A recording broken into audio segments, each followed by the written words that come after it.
दुश्मन की गोलियों का सामना हम करेंगे, आज़ाद है आज़ाद रहेंगे। कुछ ऐसा ही कहा था चंद्रशेखर आज़ाद ने, जिनका आज हम जीवन परिचय के बारे में कुछ जानेंगे, चर्चा करेंगे और उनको याद भी करेंगे।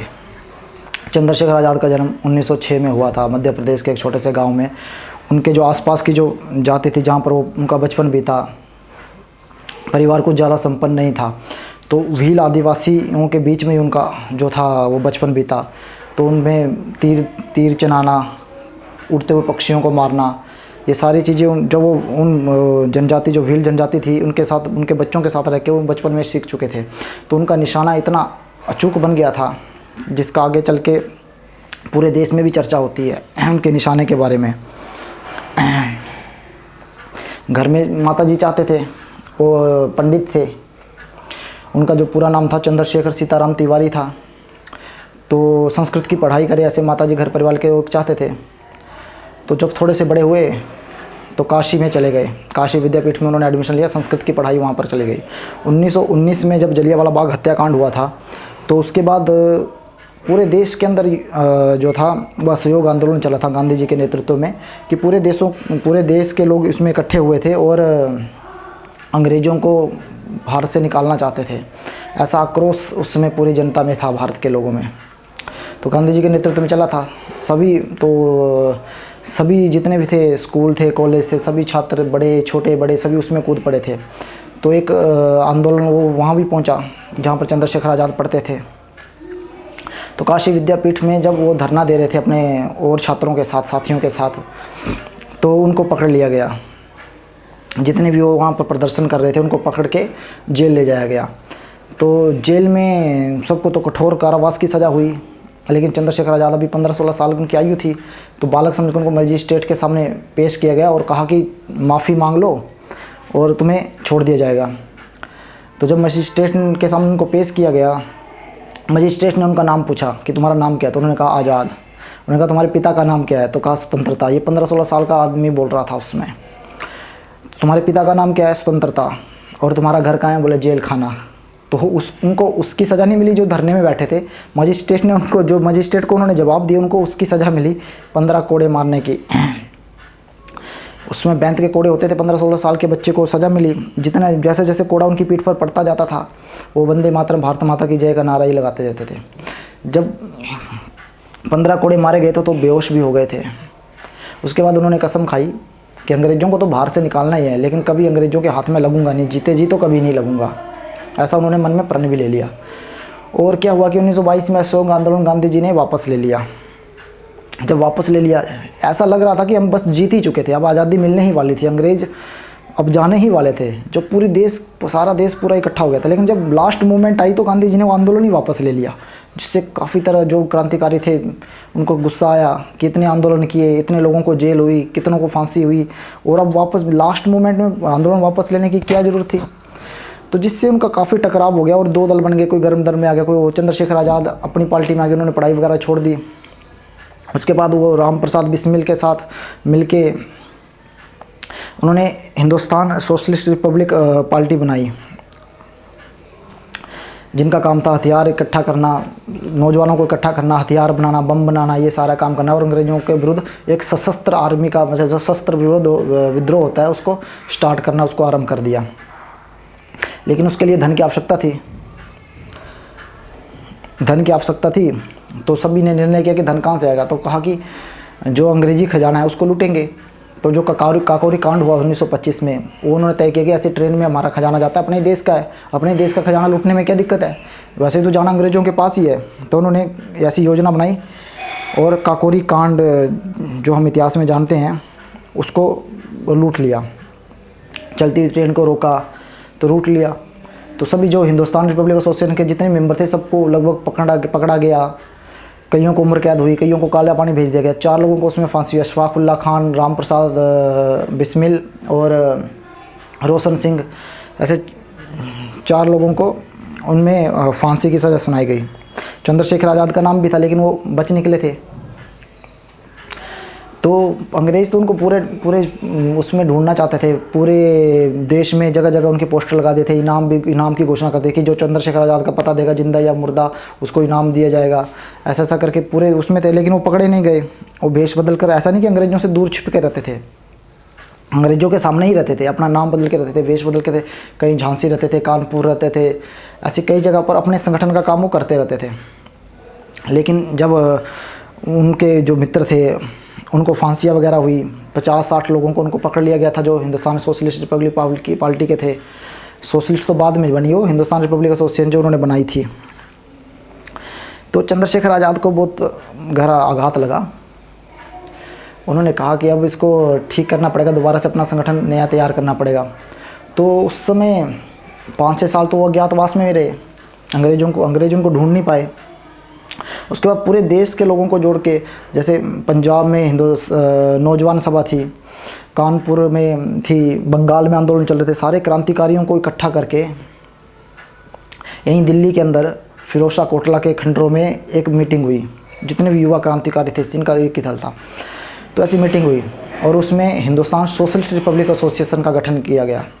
और उसके जो चीफ एंड कमांडर थे सर्वसम्मति से, उस समय की बात है, चंद्रशेखर आज़ाद का नाम कितना चल रहा था और कितना व्यक्तिगत रूप से लोग उनको जानते थे, सर्वसम्मति से उनको चीफ ए कमांडर बना दिया गया हिंदुस्तान सोशलिस्ट रिपब्लिक पार्टी का।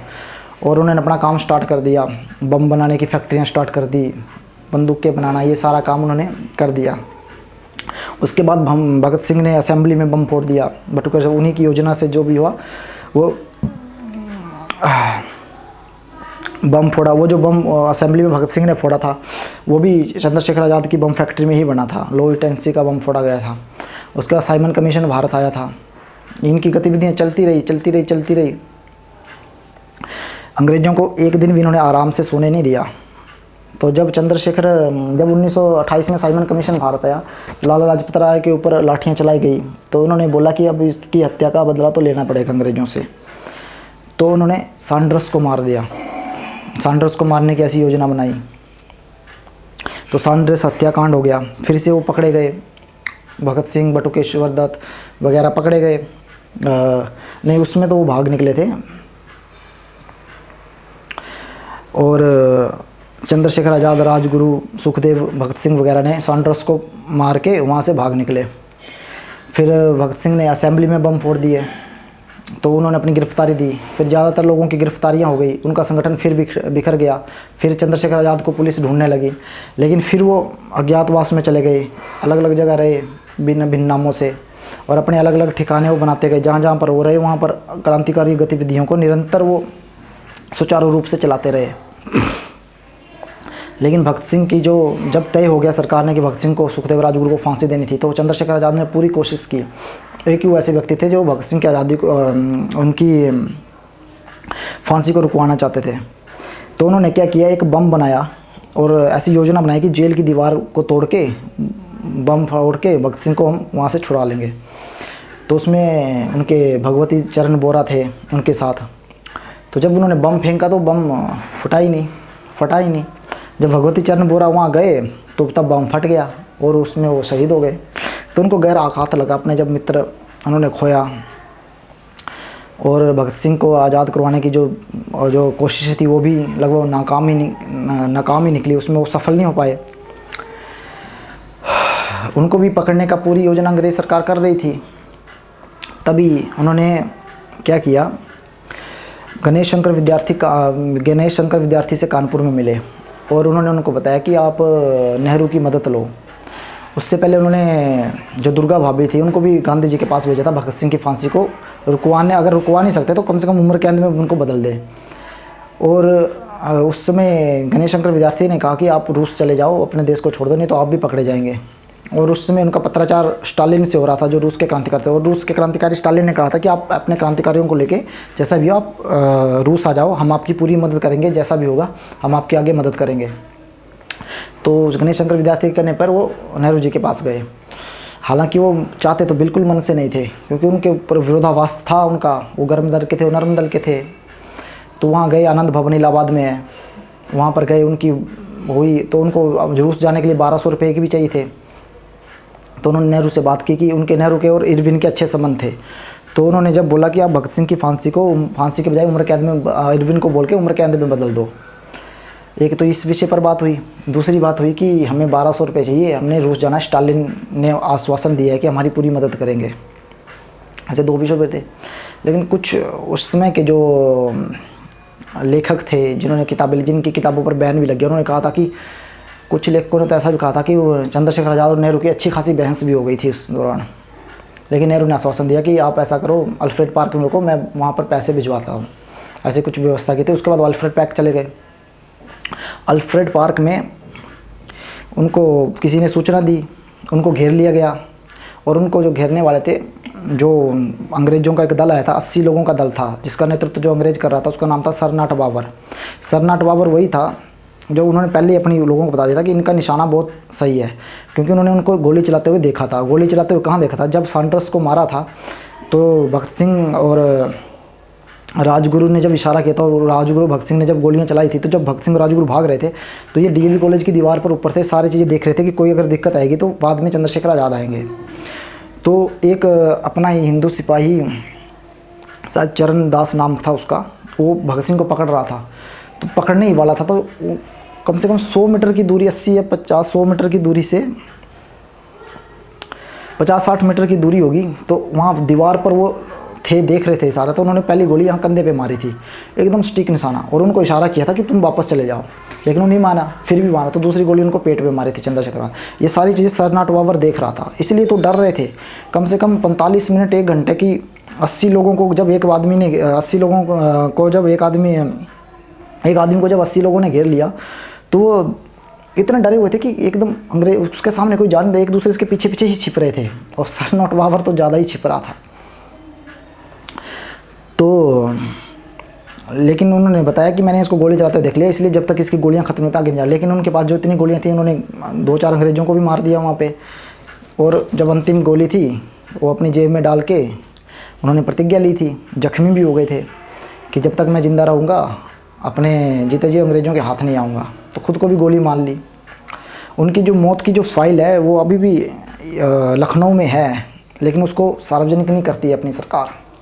तो उसमें उन लोगों के, सर नॉट बाबर का बयान भी है कि उनको किसका फ़ोन आया था, किसने बुलाया था, ऐसे ऐसे करके उनके बयान भी दर्ज है, सारी चीज़ें दर्ज है। तो एक उन्होंने जब अपने बयान में भी कहा था, अखबारों में भी आया था कि एक बड़े नेता का फ़ोन आया था मेरे को कि आपका जो शिकार है वो अल्फ्रेड पार्क मेरे को हुआ है, रूस भागने की तैयारी कर रहा है। ऐसा सर नॉट बाबर का बयान भी है, और उन फाइलों में भी उनके बयान दर्ज है। तो ऐसा करके एक महान क्रांतिकारी, जो क्रांतिकारी अल्फ्रेड पार्क में जब उनकी मौत हुई तो वो पेड़ वगैरह कटवा दिया गया, अंग्रेजों ने ऐसे दबा दिया गया। लेकिन बाद में अब चंद्रशेखर आज़ाद, उस पार्क का नाम चंद्रशेखर आज़ाद पार्क रख दिया। उनकी समाधि वगैरह बनी है वहाँ पे, उनकी जो पिस्टल जिससे वो लास्ट तक वो अपने को गोली मारी थी उनके पास रही थी, वो भी पिस्टल वगैरह वहाँ पर रखी हुई है। तो ये सारी चीज़ें वहाँ पर है, अभी उनको सम्मान मिला हुआ है वैसा जैसा मिलना चाहिए। लेकिन आप जी भी हम उन लोगों को भूल गए हैं। लेकिन अपने देश के लोगों ने काफ़ी गद्दारियाँ की, जिन कारण कितने क्रांतिकारियों को फांसी की सज़ा हुई, जिनकी रुक सकती थी वो रोकी नहीं गई, और चंद्रशेखर आज़ाद भी ऐसे किसी गद्दार का शिकार बन गए। तो यही सब कहता हुआ मैं अपने शब्दों को विराम देता हूँ।